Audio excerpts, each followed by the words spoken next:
Hi there, my name is Kayla June, and I'm the founder of the Soma Kines School.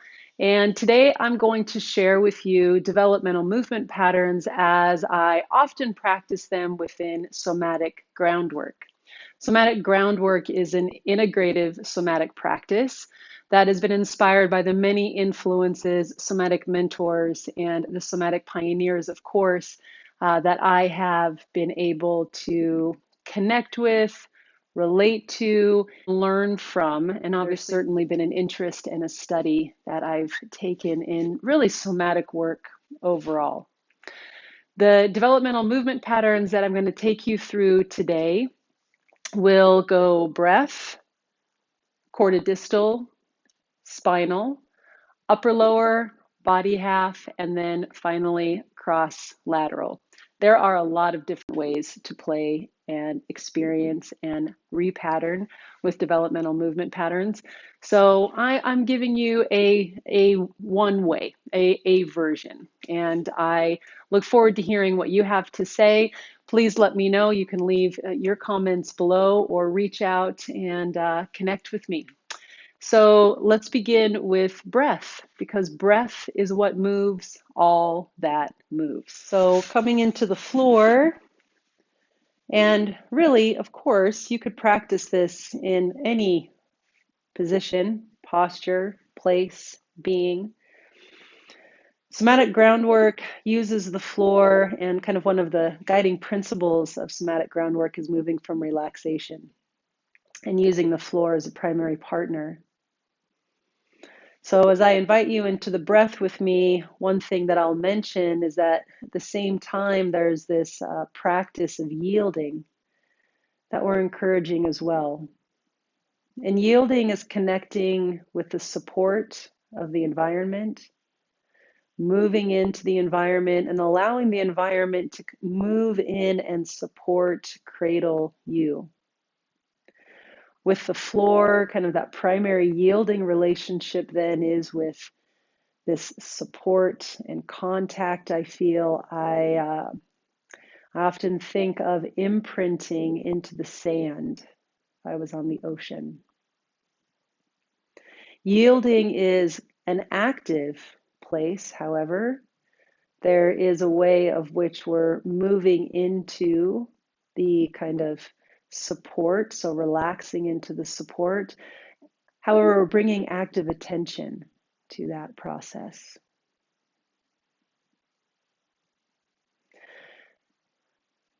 Let's begin by witnessing the breath, non-judgmental sensing, perhaps following the inhale and the exhale. And beginning to notice what that feels like and especially how it's shape-shifting the inner spaces. With the inhale, there's a sense of opening, expanding. And on the exhale, the condensing or coming back closer to center.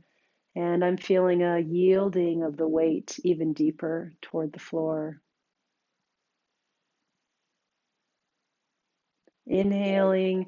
And in this moment of inhale, there's the contraction of the diaphragm. You might even like to bring your hands to the areas where you can feel the diaphragm move.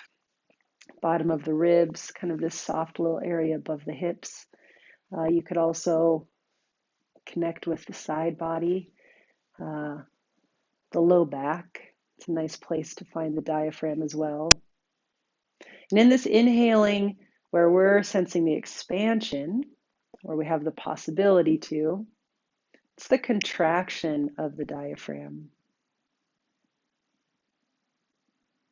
And with the exhale, then the diaphragm kind of moving back up into its starting position. I imagine it kind of nestling up towards the base of the lungs, inside the ribs. Now imagine as you inhale that the expansion moves out and beyond the centering of the body. and starts to influence its reach, moving through what we might call the 6 limbs, the legs, the arms, the head, and the tail.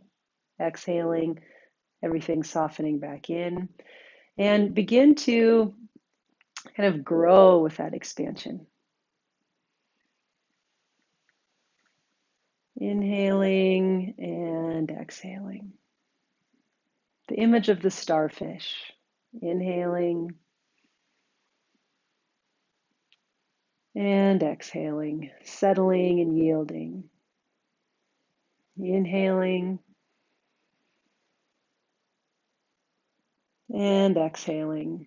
So notice how the breath, the movement of the breath starts to initiate and really inspire this next level of the developmental patterns, the core-to-distal pattern. Inhaling, reaching and expanding through the limbs, and exhaling, kind of softening, releasing into the floor. And I call this star. And we can take this into a bigger expression of star on the inhale and seed on the exhale.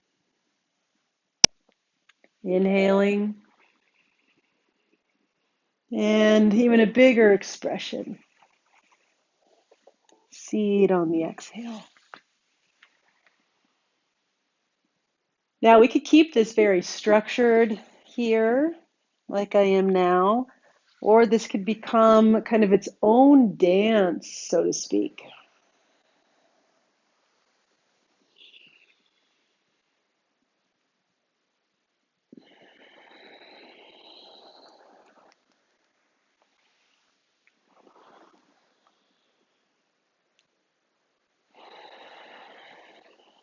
Side seed,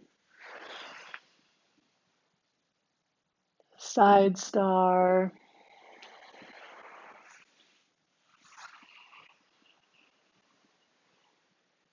core to distal. So one thing to keep in mind with the developmental movement patterns is that kind of each of the fundamental patterns, it's building, it underlies the next. So next we'll move into spinal. And I'd like to begin sharing spinal with you through rocking. Now there's, really specific sequences that certain teachers will offer in terms of the developmental patterns. And this version of spinal, considering that there's a push through the lower body to bring in this rocking, and there might be some conversation whether this is truly a spinal motion. I certainly feel the benefit to the spine and am able to begin really kind of coming in to all of the parts and the articulations of the spine, like this sine wave, but also then really feeling kind of the buoyancy of the spine as a whole. We could do that with standing feet on the floor. Notice the breathing is happening under this. So it's important to keep coming back and notice if you're beginning to hold the breath, for example, and let it flow. Let the breath flow.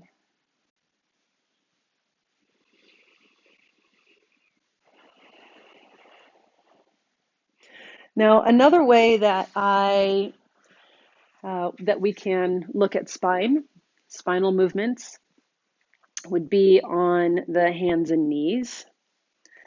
And this might be something you've practiced in yoga before with kind of what they call cat-cow. Let's take that same expansive breath. So inhaling and exhaling. In this version of spinal, we're looking at the connection of the head and the tail, kind of its two endpoints moving towards one another and allowing then expression of the spine. And then, of course, we could move side to side in these spinal movements and could take this in all ranges of motion and allow for some organic play. Now, another spinal pattern that I like quite a bit that I'm going to show you now is one that starts to work with the push and the reach through the head and the tail. So how we're moving forces between the head and the tail. So here, coming into a position where you can get onto the crown of the head. And you'll just have to figure out kind of your relationship of head to knees here. As you get into this practice, you'll play with that and find where you get your fullest expression. And I'm finding the top of the crown, maybe where you practice headstand if you do that. And then an active push away from the floor through the crown. Now, this might be a really unique kind of thing to feel. And I'm going to watch it sequence through the neck, down the upper back, across the waist, until I'm reaching that all the way out the tail. And then I'm going to reverse that. I'm going to push from the tail. Might have to play with what that initiation is for you as well. Up through the lower back, across the waist, up the upper spine, neck, and then I'm back into the head. Now, I have to say I've been practicing this exercise for quite a long time, and it's been very informative to me at different times of my life while I've been integrating kind of the various things that life requires. And it's certainly been challenging, but I have to say has really helped with some kind of integrity in my own center and midline. Okay, so a spinal exercise that's really looking at the push-pull, push-reach through the head and the tail. Let's take a look at upper-lower patterns now, and we'll begin in this 4-point stance where we were with cat-cow. Now, upper-lower patterns are about using the upper body kind of bilaterally against the lower body bilaterally. So let's do kind of a push play here. So pushing with the upper body, pushing with the lower body. Now, what I like about this is you can immediately connect this with the upper-lower push and the reach then through the spine. So again, we're connecting underlying patterns. So I push through the lower body, reach out the crown. Push through the upper body, reach out the tail. And I'm really taking some time to track that. Then I start to play with it a little bit. I could challenge myself. Lower body push, upper body reach, upper body to lower body. We could see how this could also move into kind of a downward dog type position, and then this lower body could push me out into a plank. Upper body tail reach, so upper body push tail reach, lower body push head reach. Now let's go down to the floor and look at a few more upper lower pushes. If I was to take the lower body itself and do a lower body push, see something as kind of simple and clear as a bridge. Lower body push, and then I've got this effect on the spine. What about lower body push, roll over, upper body push, right? So again, very clear. Here's my hands, upper body push. I could alternate between the two, lower body, upper body, lower body. So that's kind of fun. Little roll in between, upper body. Now, coming back to being on the belly, you could also see upper body push, lower body push, upper body, right? And I've got that work through the spine again.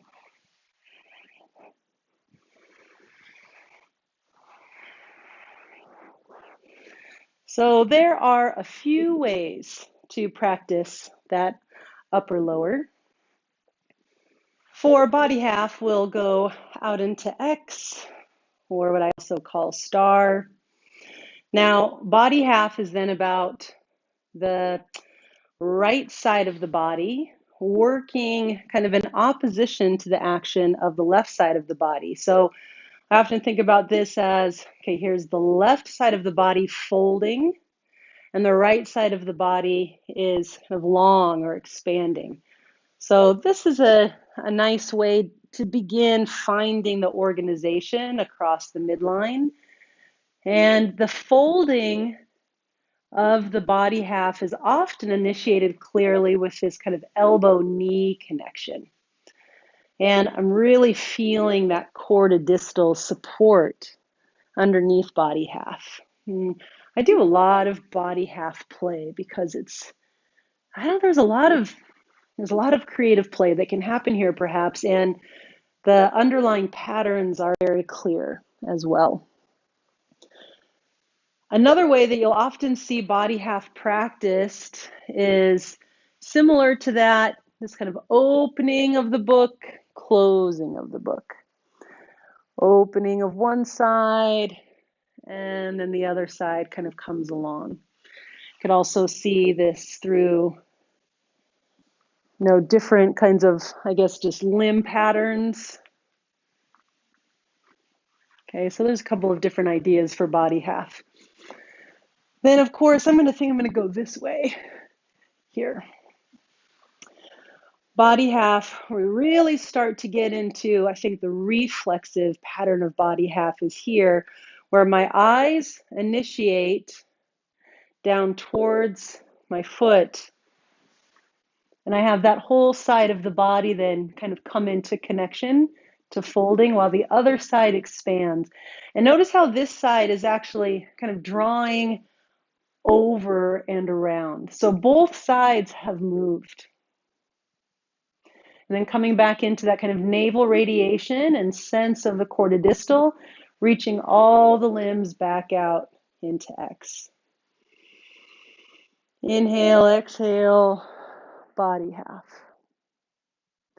Now, in terms of getting some pretty phenomenal fascial shape shifting and opportunity for kind of working with the architecture of the tissue, body half sure does present that opportunity.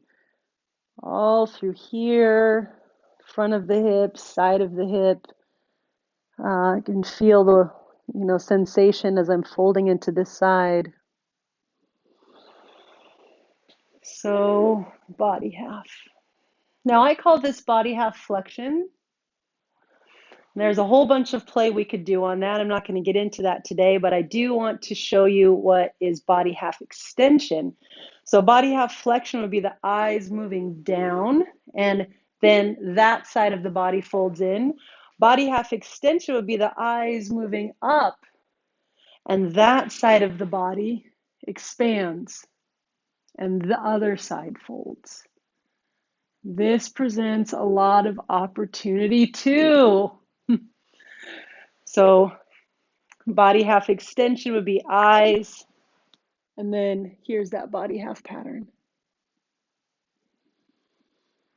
And opening up. Do that one more time and show you how we can move right into cross-lateral work here as I thread that leg across the midline and reach through the leg. So I'm going to introduce cross-lateral patterning through a variety of cross-lateral rolls. So one could be a scorpion, which I could take all the way through. So cross-lateral is the organizing of the limbs across the midline, so kind of an opposites. Opposite leg and arm, and the other opposite leg and arm. And it's really in cross-lateral work that you start to see all of the underlying patterns. And really in these cross-lateral rolls, there's a big opportunity for that.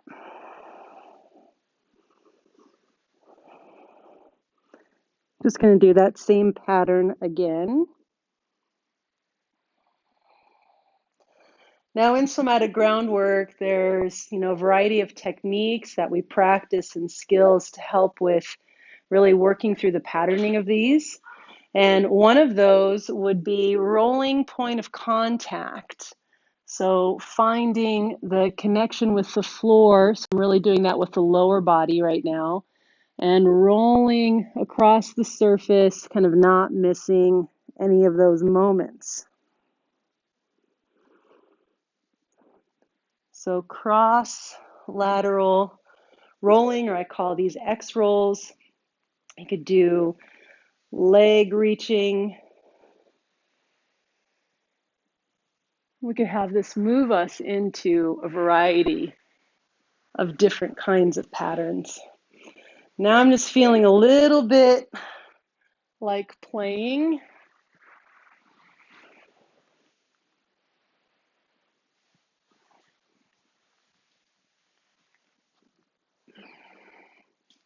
And that's where somatic groundwork can go, is the kind of playful spontaneity.